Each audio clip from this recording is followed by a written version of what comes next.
All right, we are ready to rock, team. Okay, so channel test. So how do we do a channel test? So yeah, Joe, I would love to pull you in here because Joe is literally Joe and I literally had the same conversation that you and I had yesterday, Great, 3 or 4 great. weeks ago about like, hey, what the hell? I got all this stuff to test. Should I do it in one big swoop or should I break it up? Yeah. And so, Joe, if you're keen, I'd love to have you share your experience with channel testing, and then I'll fill in any holes or anything that I might have to offer. And Joe, can you give the background on your business, what you're doing? Yeah, we're doing mobile vet stuff. So like Uber or Oh, home right, join right. for Yeah, yeah. veterinarians, or Yeah, essentially yeah. vets in houses.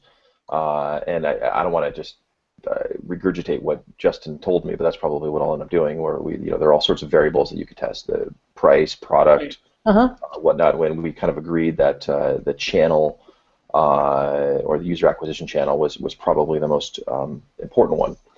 So we're probably on our 18th or 19th different kind of channel that we're experimenting with, and are probably not being as systematic or as kind of yeah, I guess systematic is the right word, as Justin would like, but really just throwing everything at the wall and seeing what sticks. Yep, got it. So what sort of things are you doing, Joe? Like if you were going to break down step by step and you were going to help Michelle figure out like how the hell to run a channel test, what would you tell her? Yeah, I mean, I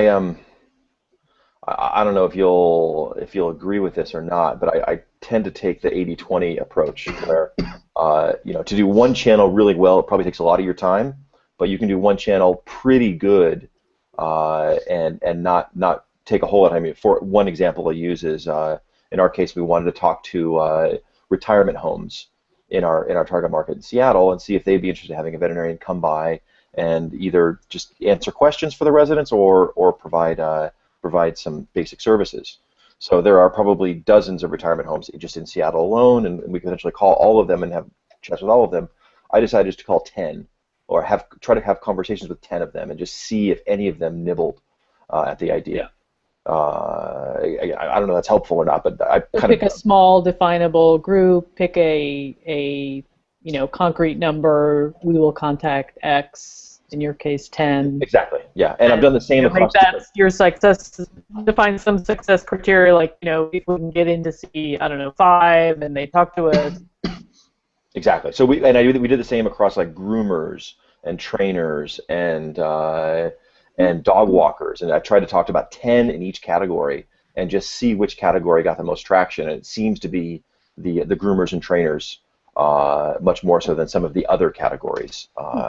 So that seemed to be kind of a quick and dirty way to sort of compare the channels together in that example of that kind of sort of a physical bricks and mortar kind of distribution to each channel partner. So what were your success criteria? How did you figure that out?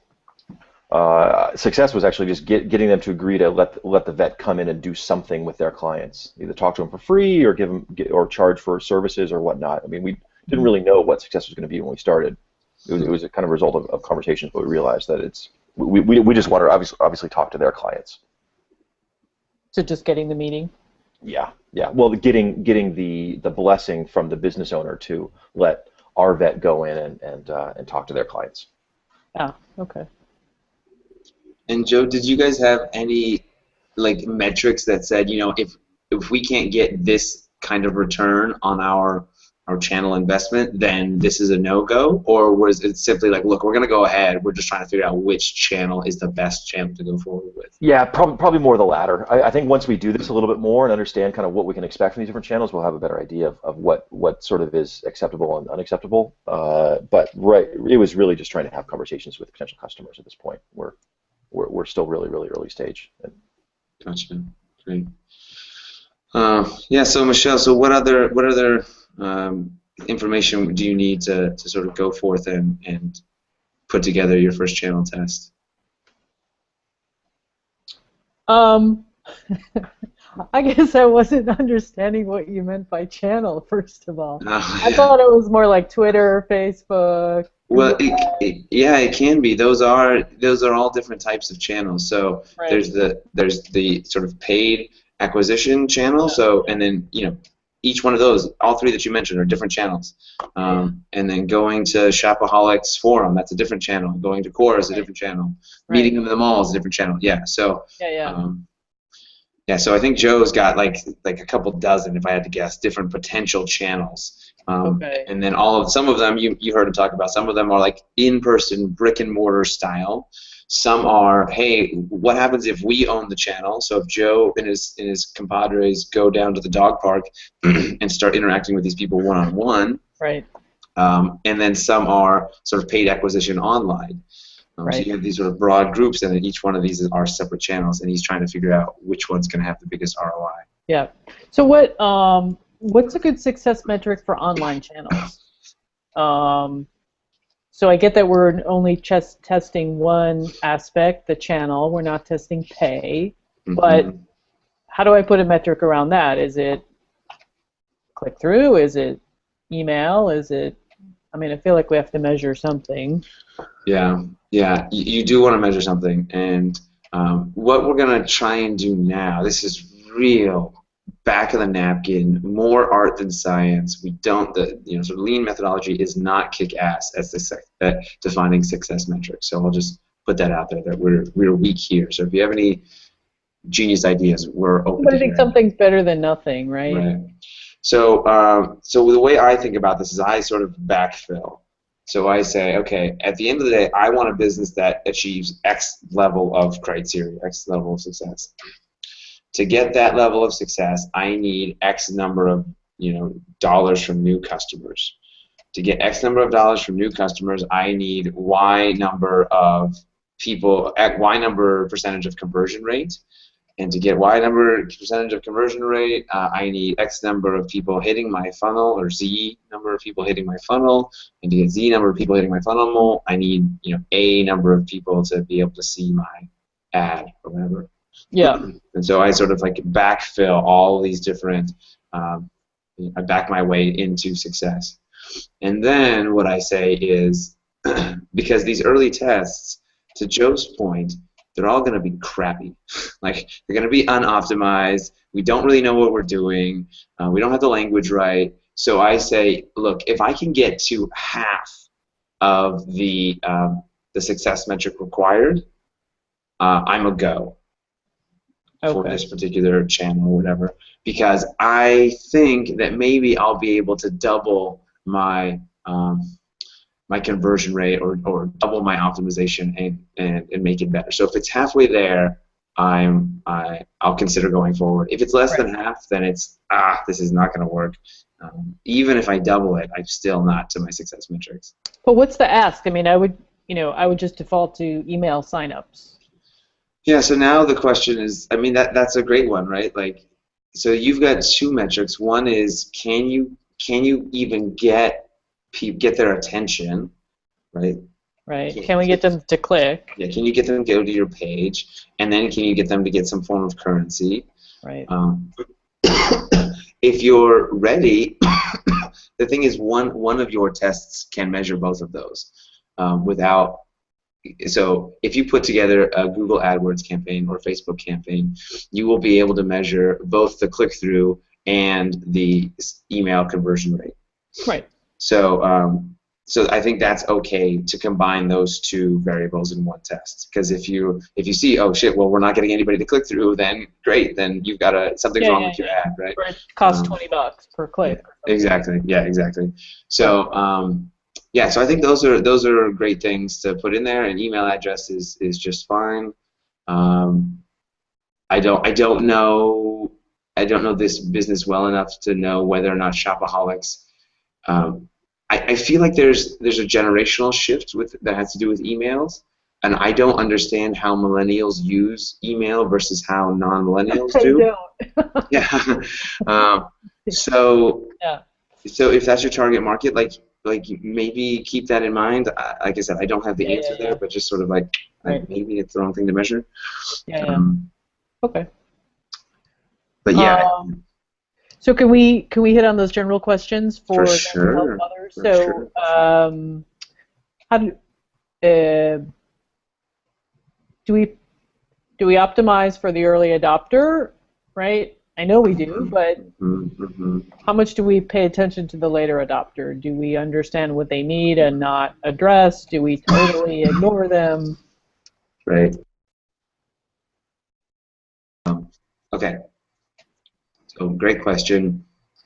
Let me understand, if we win the early adopter, is that going to help us get the early majority? Will the early majority see these people and say, and trust them as a recommendation and a referral source? I'm not sure. I think it would be pretty powerful, for sure. Okay. Absolutely. Right. Okay. To help the people that have the biggest problem, hey, I think they can help me too. Right. Okay, so then if that's true, what concerns do you have about sort of narrowing in and laser focusing on the problems of the early adopter? I think it'll be way too feature rich for the later adopters, just because of the critical need that the early adopters would have. Interesting. Yeah, so tell me more about that. Why does the early adopter require a much more complicated solution than the early majority? I don't know that they actually would, but I would think that they think they would, just because their problem is so critical. Okay. So they would think they would need more, and we could definitely push back on that, but...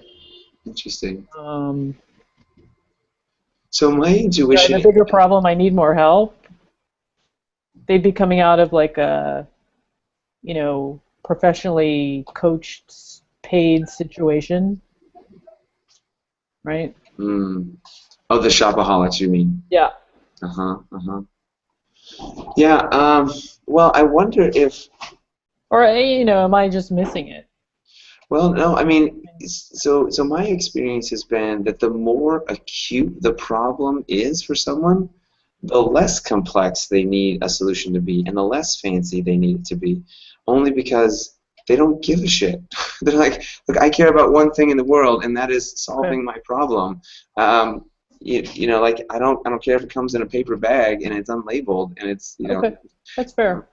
So yeah, I think that's worth testing, and I totally understand where you're coming from. Like, look, they paid for another solution, and to be concerned about that, but let's make our customers yell at us. Let's make them say, I won't use this until it has X before we build it. Yeah. Okay, cool. And then, so this early adopter group only somewhat overlaps with our target. Does that mean our target is the wrong target? Okay, so then tell me about the downside there, that they only slightly overlap. So if we're targeting millennials and we're starting with the key people that need to solve their spending the most, that really spans all ages. I see. Okay. And so you're concerned that if you get a 60-year-old shopaholic on the platform, they may have different needs. Okay. Right. They would interact differently. They would use email. The other people wouldn't. I see. That's a really good point. What happens if you target the subset of your early adopters that do highly overlap with your ultimate early majority? Certainly can do that. It's smaller. And that's kind of what we want at this point. We are more interested in people who love a small group of people who are loving the service and are able to help us share the story and become evangelists than we are about winning a big group of people that are not going to help us win the early majority. Okay. So your suggestion is go with the early adopters that fit in our target, in our case, age segment. Yeah, I mean, the real goal of an early adopter for you is to do a whole bunch of validation in terms of, do they have the problem? Are they going to pay you for it? Are they going to use it? Does it work? Yada, yada, yada. Yep. But then ultimately, we're looking for the early adopters to help us win the early majority.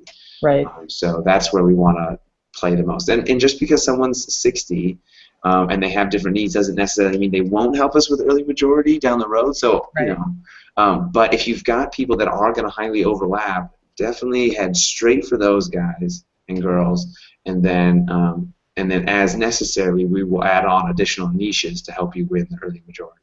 Okay.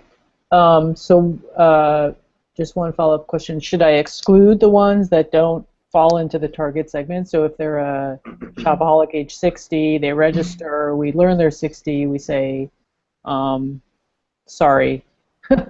Yeah, I would say yes. First of all, if that happens, yes. Really? Yeah. But I think what you're going to find is that shopaholics who are 60 have significantly different problems, Right. and are in different channels than millennials that are shopaholics. Okay, so we can self-define our channels, and that will. Exactly. Got it. Exactly. Okay. Awesome. That helps me very much. Wonderful. Awesome. Well, great questions, Joe. This is really fantastic stuff, and something tells me that other folks are going to benefit from those questions as well. Good. Cool. All right, Joe, are you ready to rock, my friend? Yeah. I guess I'll try to make it as short and sweet as possible. You got 20 minutes, so make it as short and sweet as you like. What I would really love is some sort of ideas, feedback from people whose head aren't deep in this thing, like me and my co-founders are. We're very much focused on user acquisition, which means getting pet owners aware of our service and hopefully actually trying it out. The channel that I'm most excited about. Well, I should take a step back. Had a meeting with the founder of Unwind.me earlier this week, and that's basically a home delivery massage service. We're doing what we're doing, but with masseuses, not veterinarians. So sending a masseuse to your house, standard pricing, all mobile experience. The Uber for massages, if you will. He said they're about 6 months ahead of us. They're doing really well. He said one of the best ways that they got their initial customers was through very unscalable partnerships with sort of complementary services. So the example he gave was the florist, who on Valentine's Day they had a package where you could buy a dozen roses and a couples massage from the roses, obviously from the flower company, and the couples massage from the massage company. Love that idea. Yeah, it's a really good idea, and they've done a whole bunch of other things like that, like with Samovar Tea Lounge here in San Francisco, and just nice tie-ins that worked real well for them in the early stage. I'm wondering what sorts of companies and what sorts of tie-ins we could do with sort of pet-related startup companies here in San Francisco. One rather obvious one is with like a Rover or a Dog Vacay, which is sort of a peer dog sitting service where other people look after your dog when you go travel, potentially throwing in a vet visit with your dog stay.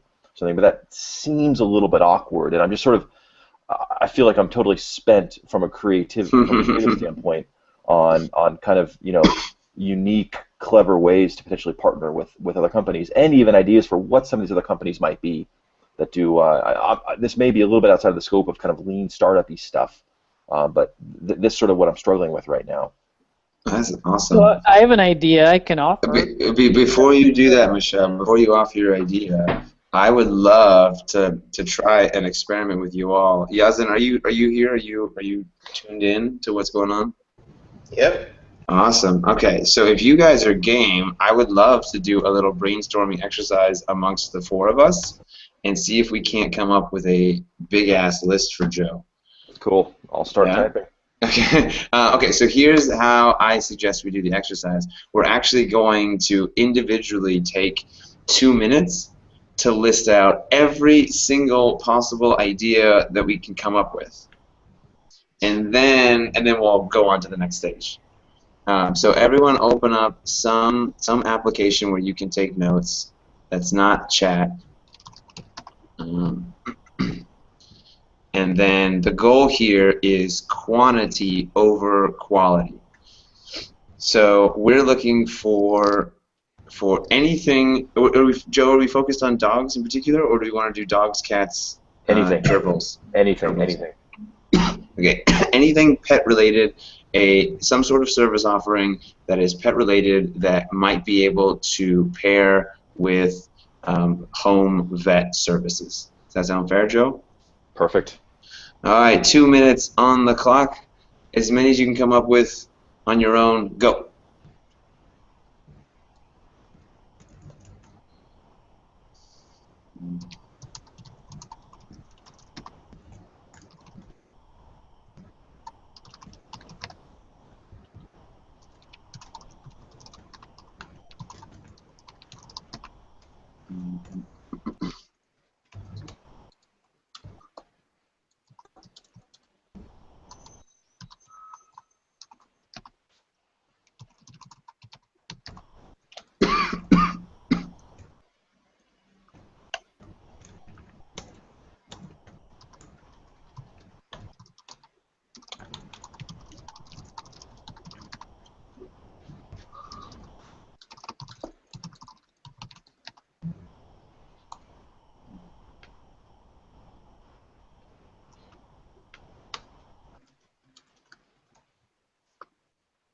Bad ideas are better than no ideas. 1 minute left.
All right. Okay, so finish anything you got left in your brain. Another 5 seconds. All right, and then I'm going to put 1 more minute on the clock for any other, just relax. Now we're just anything that comes to mind. Any finally good ideas. Don't worry about pumping out a whole bunch of stuff. Okay, go.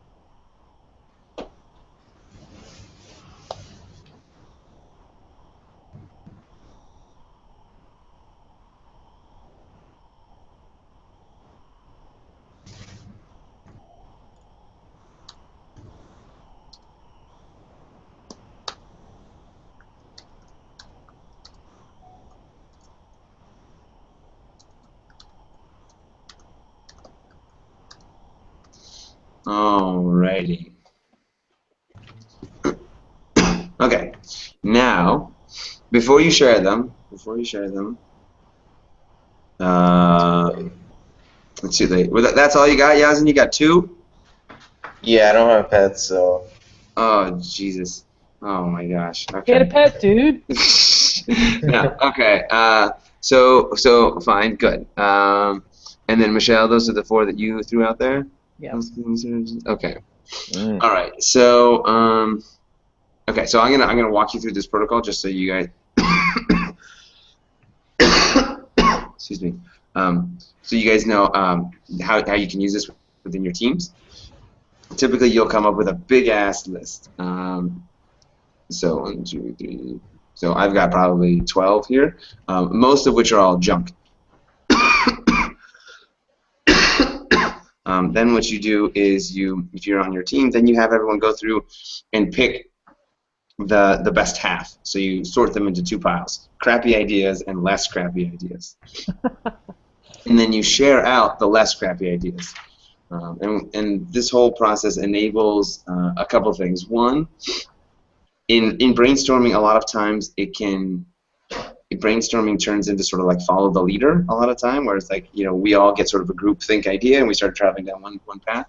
But if you get everybody thinking individually, you're more likely to cover more ground. And you're also able to let introverts into the conversation, which sometimes doesn't happen. And you make it safe to have crappy ideas because we're eliminating half of them. So anyway, okay, so I'm going to go through mine really quickly, and I'm going to eliminate half of the crappy ideas. Joe, you can do the same if you've got a pile.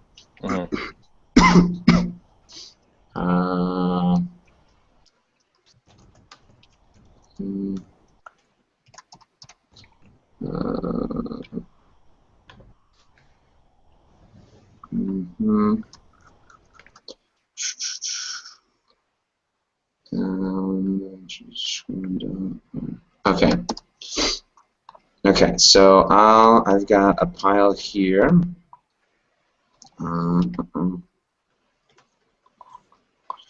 So let's see what I got here.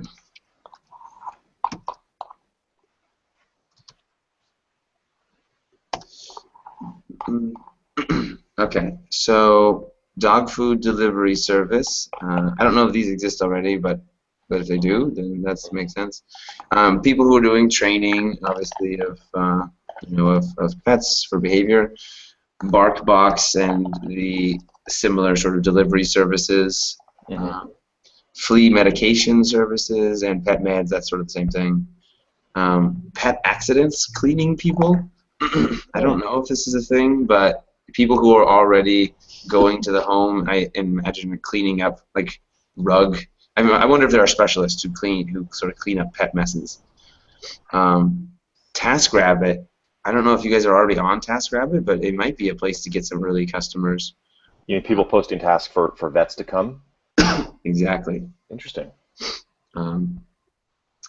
Yeah, and maybe you could even I don't know if this is part of the terms of service or not, but you could even get your customers to use you through there, and so that you get some reviews posted and you get a little momentum. Good idea.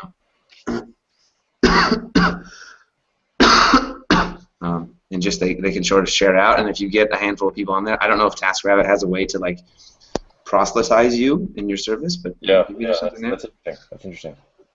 Elementary schools, like the idea of, or somewhere where you can, hey, it's Dog Health Day or something, and you can deliver a bunch of your pamphlets, hey, make sure you take care of your pets or get them spayed or neutered or whatever. I don't know. Yeah. Shelters, I'm sure you've thought of that as well, but that seems like an easy win, right? Get a dog and you get 50% off your first vet service. Yeah. Needs it. And then my favorite, which is always you getting your own channel and going directly to dog parks. Yeah, that's good stuff. Thank you. Yeah. Okay, so which of those, and don't bullshit us because I want to know which of these. Did you get a chance to look at Michelle's already? Yeah, I have. Okay. Any of these useful? Yeah, definitely. I mean, I sort of broke mine down in a couple different categories. Those companies that already come to your house to do something, either drop off goods or do something at your house, and there may be, that's obviously the the house cleaners or some of the delivery-ish services. There may be some way to tie in with them. Then there's of course the kind of the category e-commerce-y guys, the dog food, the pet meds, the whatnot. Another category that came up was something where you go somewhere else for a certain amount of time that allows dogs to do something that probably isn't pet related, like maybe get a haircut or something, and have a vet kind of there doing stuff for your pet while you're getting something else done for yourself. Interesting. So those are sort of like three categories of potential partners. Mm-hmm. And let me see if was there anything else that jumped out. But I really like, obviously a lot of yours fall into one of those three categories, sort of thing. And then there's the very direct kind of complementary services like the training and the walking and the shelters and whatnot, which for the most part we're already reaching out to. But maybe it's time even to go back and figure out which of those are the most effective, and reach out a little bit more completely to sort of all of the players in that area. But actually, the TaskRabbit is what I really think is interesting. I happen to have some friends at TaskRabbit, and we can potentially do a deal where they say, hey, we now have a vet TaskRabbit or whatever they call that. I think they call them rabbits or taskers or whatever in Seattle. If you want to have a vet TaskRabbit over to your house and take care of your animal, that could be that they actually could get kind of excited about that, having a quote unquote professional as a TaskRabbit for them. Right? Yeah, that would be really interesting. An interesting promo. Yeah, shit, dude, that's awesome that you know some folks there. Cool. Was there anything else that you wanted to chat about today? Oh, there's all sorts of crap, but it's a much longer conversation. But this has actually been really helpful. This is nice. I just needed to kind of get the juices flowing, and it's definitely helping do that. Thanks. Talk to me real quick about your own direct channel. How's that going? It's proving tough. We've done a bunch of different experiments with direct stuff, and I'm not sure we even understand how well the results have, or what results we've gotten. We've done obviously all of the usual online suspects, and had some success with Google, the only one really, and a little bit of success with Yelp. And we've actually had the most success just pasting flyers to light posts all over the city for like a cheaper, like a discount kind of a thing. Okay. So we're exploring, potentially doing that in a more exhaustive manner, but I don't know. It seems like we can be a little bit smarter than that. And the idea, I'm personally emotionally attached to this idea, so I'm going to ask about it. Going to the dog parks and setting up your vet stand there for a 15-minute consult. What's the? Yeah, the vet, my co-founder, wasn't too excited about that idea about just showing up at a park and offering his services, al fresco. He's not an introvert, but it definitely takes a little bit of cajoling to get him to do these more creative things. I don't know. Am I frozen or is Michelle frozen? Yeah. But I mean, this gets back to the thing we talked about last time, where we're in different places, and if we were both in the same city, and I'm more than happy going out and being kind of that jackass and in public places, whereas he's a little bit less comfortable with that. So this is kind of a structural problem with our company that we need to resolve at some point. Gotcha. All right. So a lot of times, this kind of reasoning doesn't work very often, but sometimes it does, and it may be helpful. You are not, if you're solving a real problem, you're solving a real problem, you're helping people out. So if by providing a veterinary service on site at the dog park is really something that's beneficial to people, they will appreciate your vet for it. And he can sort of just sit there, like bring his own puppy and play with his own, puppy or kitty or whatever, and then wait around. And if no one shows up, then great, no one cares about this stuff. But like, I know what it's like to feel uncomfortable, sort of putting yourself in people's faces. But if you're really solving a problem, then you're doing a favor for people, and it will turn out to be the opposite, that they'll be really grateful for you there. Am I understanding his objection properly, or is he just like, look, I don't want to do something for free? No. He's not afraid of post. I think he just thinks it's weird, and I'm totally on the same page as you are, Justin. It's sort of I'm kind of choosing my battles, and there are a number of other things that we're sort of getting meeting agreement on, and I obviously I can't force him to. He's doing some other things that are probably a little bit outside of his comfort zone, and maybe in a few weeks he'll be comfortable doing that. I see. But we're baby steps. Okay, understood.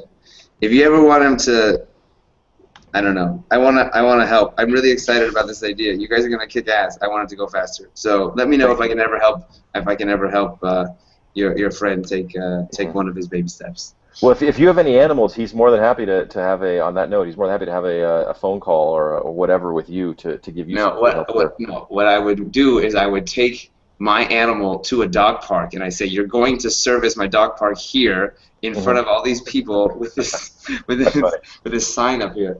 Yeah. Okay. So anyway, so other creative thoughts around there, like we talked about this last time, renting another vet. One of you guys pretends to be a vet, like, What could possibly go wrong? your monkey here is looking pretty good. This is a tarantula. Well, each their own. You say tarantula, I say monkey. Do it under some other name, but just test that people care. Yeah. All right, Joe. We'll keep it up, and yeah, bring him to office hours next time. Oh yeah, that's a good idea. We'll do. Okay. Thanks. I'll go back on mute. Sounds good. Hey, Yazid, how you doing? Hey, Justin. Doing well. Good, man. Good. Oh yeah, Oh shit, I'm super excited to talk to you about what I think we're talking about. But you tell me, what are we talking about today? Crowdfunding. Yeah. Funding. Mm-hmm. Whoops. I guess Justin was He really was so excited. excited he blew himself off the call. Well, that's interesting. Hmm.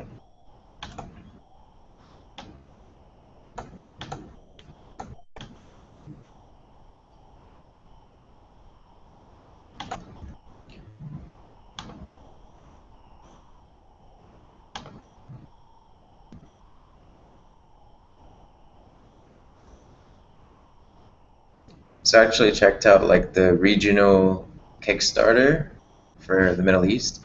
It turns out like the most funded project they've ever had is like $60,000. Hmm. And I need like 100,000, so I'm not really sure if it's gonna work Sorry, out I or was not. actually talking while I was on mute. I thought you were just ignoring me. But maybe while Justin's coming back online, you can give us a little bit of background. Yeah, so I'm working on a payments startup, basically a Stripe for the Middle East, and Yeah, remember this is all recorded and public. yeah, Yep. yeah. So essentially, we enable startups or small businesses to go online. Um, the challenge is that in order to set up the solution, we need to integrate with banks, and the banks I talk to anyway that would that would talk to me have a requirement of putting up a security deposit before you're allowed to use their solution, and that security deposit is for like $100,000. One is for 100,000, the other guy asked for 150,000. So basically in that ballpark.